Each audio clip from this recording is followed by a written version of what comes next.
So we will now start our afternoon session. Our first lecture this afternoon will be delivered by a person who is into both medical and academic profession.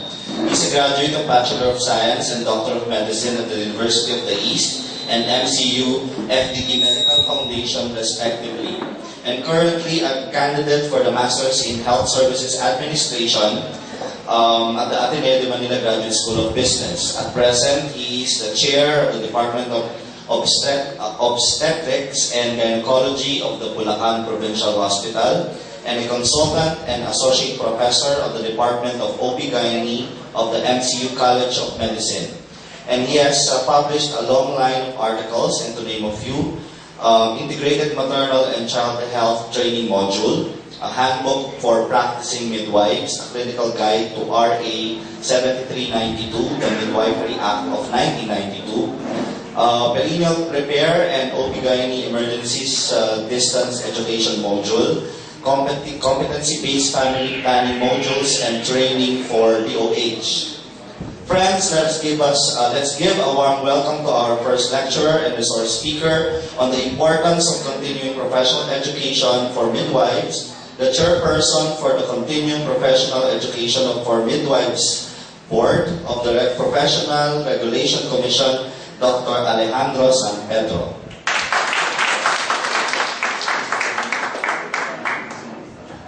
Thank you, Eric. Magandang hapon sa inyo lahat. Sa ating mga pinagkikita ng mga panahon, lahat naman kayo yun. So I won't individually maybe. So, first of all, I'd like to thank everyone for this opportunity to be invited here. It's not actually my first time to be invited by Well Family. In the past, I have joined you in many of your activities, and I'm glad that you do not forget. So, anong topic ko na inassign sa akin ng inyong samahan? Continuing professional education is something that matters, is something that is important. And as we go along, we will see why. Sir, please. So, this will be the outline of my presentation. Not necessarily that they should go along as they are written there, but these are the content of the presentation. So, we will revisit the PRCCP program. Ano ba to? Bakit pa kailangan ito? At paano ito maisasagawa? Number two, we will share with you, and hopefully we can learn from the lessons, the observations of midwifery practice in the field. Part of our work is to go around the country, and we have visited a lot of birthing clinics. Some are nice, some are, you'll find out in my discussion. I don't want to be judgmental.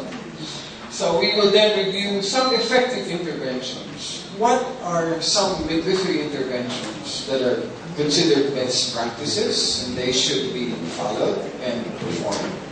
And what are practices that are Jurassic and should be left along the roadside or be eliminated because it causes harm to women? Next, please. So, Board of Midwifery, Republic Act 8981. The Board of Midwifery has two main functions. One is licensure, the other is regulation of practice. So by licensure, after the 2-year course, ngayon, kahit naman mag-Bachelor of Science in Midwifery ka, basic pa rin yung 2-year course. Pagkatapos mo ng 2-year course, you must take the board exam in order to be able to practice. Ngayon, kahit naman practitioner ka, mahalaga rin na sundin ang mga batas at regulation ng midwifery. Bakit? The purpose of it is to protect the public good. Lahat ng professional regulatory board, there are 43 of them. Ultimong sanidad, ultimong arkitekto, lahat yan merong regulatory role, regulatory function. And we follow that. Okay. Next, please. So, why is regulating the profession important? Because we want to protect the public from substandard and unsafe practices. That is actually what your association is doing. Why are you working together? Why are you being guided by your NGOs? Because you want to maintain a high standard of practice, a high standard of care. And we want to ensure the quality of service. Di ba? Gusto natin maganda ang servisyo natin, hindi para-para lang. At pag ganun, maganda ang ating pinakikita sa mamamayan at sa bansa, numiningning ang ating profesyon. Tulad ni Venus ng planeta. Did you see that? Yes. On Sunday? It's wonderful. So it's just like that. We want to develop and highlight the profession. And similarly important is to ensure accountability and responsibility. We should be responsible for what we're doing. If we're caring for women, then we must be responsible for all this. Next please. Ano ba yung continuing professional education? Ito yung inculcation, ang bigat na Ingles, no? Parang, I will not concede. Sabi ng isang predecessor. Assimilation and acquisition of knowledge, skills, proficiencies, ethical and moral values after initial registration of the profession. Ibig sabihin, kahit ka nakapag-register na pumasa ka sa NADWORD, meron tayong obligasyon. Hindi yung legal, kundi ethical obligasyon sa taong bayan na gusto natin paglingkuran sa ating kapwa. Na pagbutihin natin yung ating ginagawa. Dapat, tayo, may mga technical skills. Ano yung technical skills? Well, nagpapanak tayong lahat. Dapat, tayo, competent. Ano ibig sabihin ng competence? Alam natin ang ating ginagawa. Hindi pwedeng naghuhula. Makamamatay tayo. Next, please. So, again, merong code ang good governance ang professions of the Philippines. Sa PRC ito, ito yung guiding spirit natin, guiding life natin. No? Dapat, pag tayo ay naglilingkod, nagbibigay ng professional services, meron dapat tayong certain level of competence. Mahirap yung pumasa tayo ng board, 60 na kuha natin. Kung sa totoo lang, dapat 100% tayo lahat. Pero hindi naman pwede yun. 75 lang pwede na. Hindi naman ang standard. Diba? And hopefully, yung kulang, na-realize mo after taking the exam. And you continue to learn. Okay?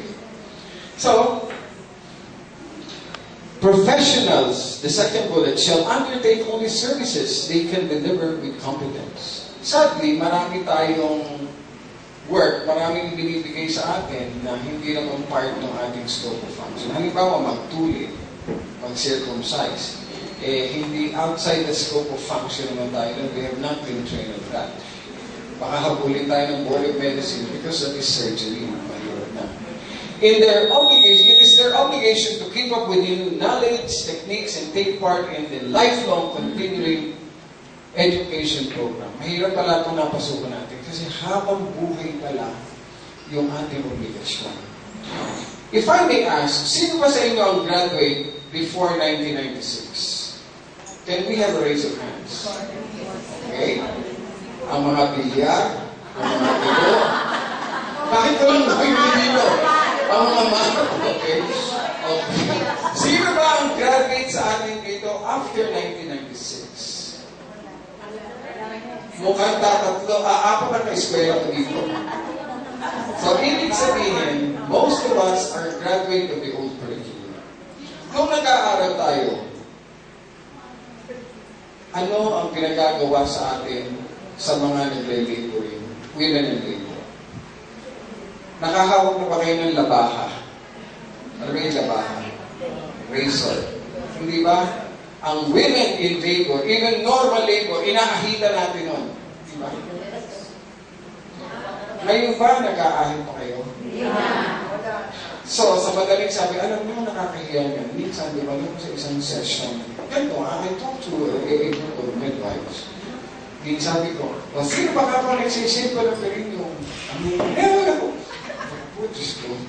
Ibig sabihin, Jurassic na yun di ba? Ibig sabihin, hindi siya dumadalo ng mga seminar. Kaya ang pinagagawa niyang practice is even harmful.